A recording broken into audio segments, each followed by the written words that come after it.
कुणाल अनिका के सामने आकर ऑर्गेन्स के साथ खड़ा था और अनिका को ऊपर से नीचे तक देख रहा था। सूजा हुआ चेहरा, 8 महीने की प्रेगनेंसी वाला मोटा पेट, गद्दी जैसे मोटे हाथ और पाँव। प्रेगनेंसी की वजह अनिका पहले से भी ज़्यादा मोटी नज़र आ रही थी। अनिका को देखकर कुणाल ने अपने होठों को दबाया और एक गहरी सांस लेकर ज़ोर से ज़मीन पर थूक दिया। ये देखते ही अनिका की कमजोरी मानो अचानक से वापस आ गई हो। वो ठीक से अपने पैरों पर खड़ी नहीं रह पा रही थी, मानो जैसे उसे खुद का शरीर बोझ लग रहा हो।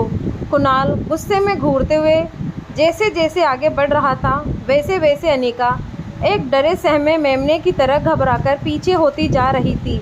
ऐसा लग रहा था मानो कुणाल के नुकीले लेदर सूज किसी भी वक्त अनिका के नंगे मुलायम पाँव को कुचल देंगे। तभी मेन गेट से गौतम की कार अंदर आकर रुकी।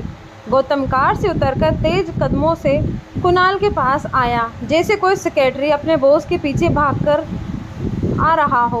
गौतम कुणाल के पास आकर उसको कहता है, अरे कुणाल बेटा, आज अचानक से तुमने फ़ोन किया कि तुम आ रहे हो।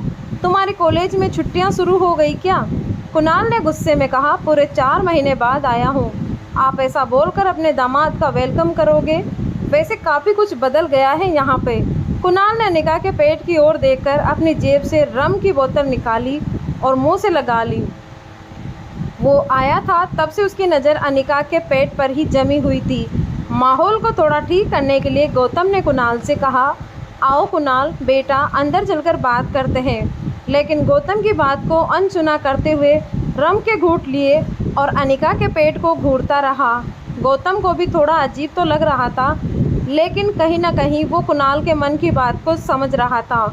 इसीलिए बड़े ही सहजता से गौतम ने कुणाल से कहा, देखो कुणाल, अगर तुम ये शादी तोड़ना चाहते हो तो मैं समझ सकता हूँ। ये सुनते ही कुणाल चिल्ला उठा, जो बात तुम समझ सकते हो वो बात मेरे बुढ़े दादाजी नहीं समझ सकते ना। उन्होंने ज़बरदस्ती इस मोटी के साथ मेरी शादी करवाई और अब वो चाहते हैं कि इसके नाजायज़ बच्चे को भी मैं अपना नाम दूँ। एक तो इसे देखता हूँ तो ऐसा लगता है जैसे मुझे किसी ऐसे गुनाह की सज़ा दी जा रही है जो मैंने किया ही नहीं है।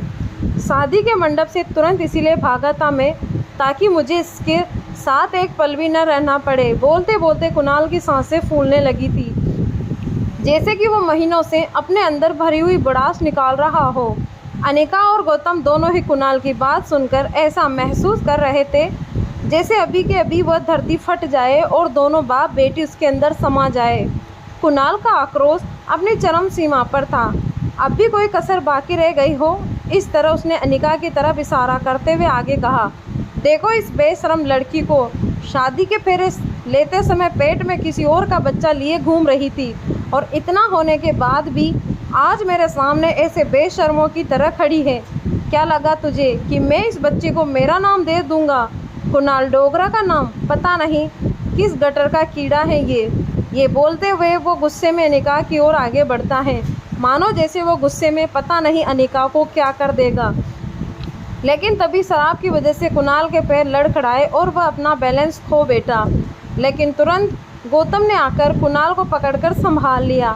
अनिका कुणाल की बातें सुनकर जितना ज़्यादा हर्ट थी उतनी ही ज़्यादा गुस्से में भी थी। वो भले ही अपने मोटापे की वजह से ऐसी सब बातें सुनने की आदी थी, मगर अब उसे इस बात पर कुणाल से ज़्यादा खुद पर घिन आ रही थी कि कोई उसके होने वाले बच्चे को गाली दे रहा था और वो मजबूर खड़ी सुन क्यों रही थी।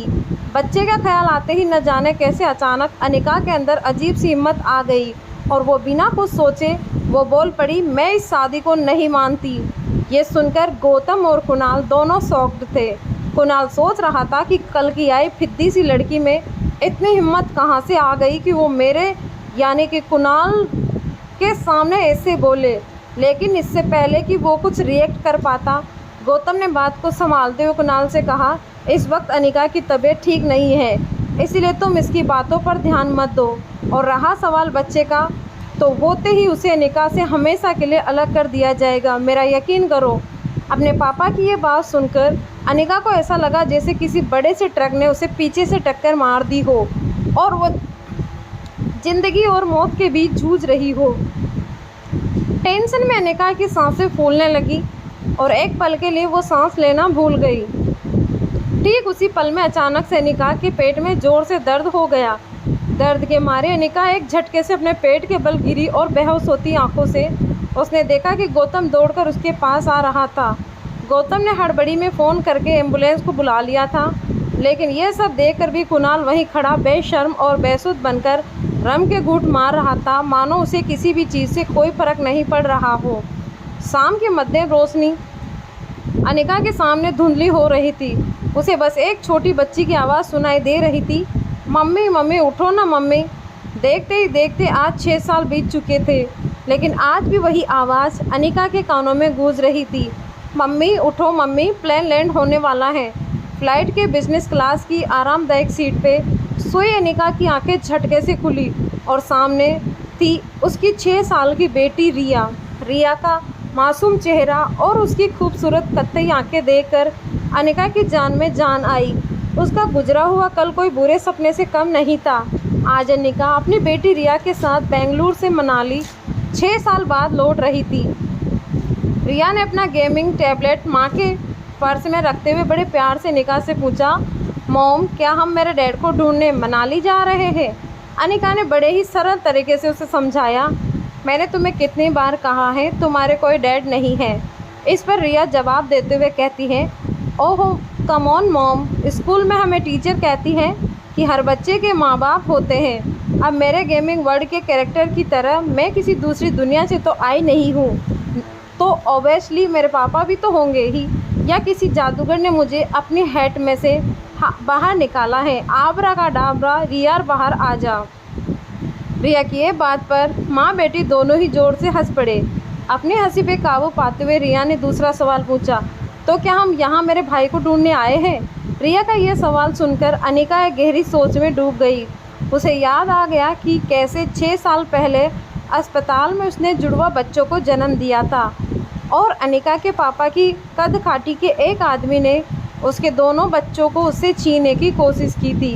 कमज़ोर अनिका ने बड़ी हिम्मत से उस आदमी का सामना किया और रिया को तो बचा लिया था, मगर अफसोस कि वो अपने बेटे को नहीं बचा पाई और वो आदमी उसके बेटे को लेकर भाग निकला था। इस हाथापाई में अनिका को चोट भी लगी थी।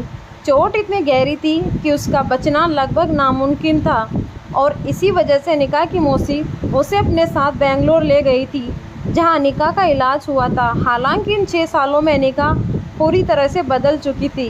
हार्मोनल इम्बैलेंस की वजह से बड़ा उसका शरीर अब एकदम सामान्य था। घने लंबे कमर तक के बाल, काली नुकीली आँखें, गोरे गोरे गालों के साथ एक परफेक्ट चलने वाली गुलाब पंखुड़ी जैसे नरम होठ और सुराई की जैसी लंबी गर्दन। सिफोन की लाल साड़ी में अनिका की कमर ऐसी लग रही थी मानो कोई नदी समंदर से मिलने के लिए करवट ले रही हो। फ्लाइट अटेंडेंट हो या फ्लाइट के अन्य यात्री, सब लोग आते जाते अनिका पर एक नज़र जरूर डालते। मासूमियत से सवाल कर रही रिया को ये नहीं पता था कि अनिका के मनाली लौटने का मुख्य कारण ये था कि पिछले 6 सालों में कुणाल के दादाजी किसी भी हालत में अनिका और कुणाल की शादी तोड़ने की मंजूरी नहीं दे रहे थे।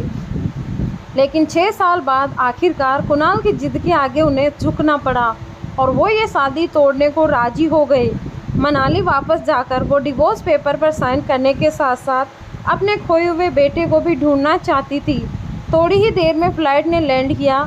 मनाली की ज़मीन पर कदम रखते ही न जाने क्यों अनिका की बाईं आंख फड़कने लगी। उसे ऐसा लगा कि आगे ज़रूर कुछ बुरा होने वाला था।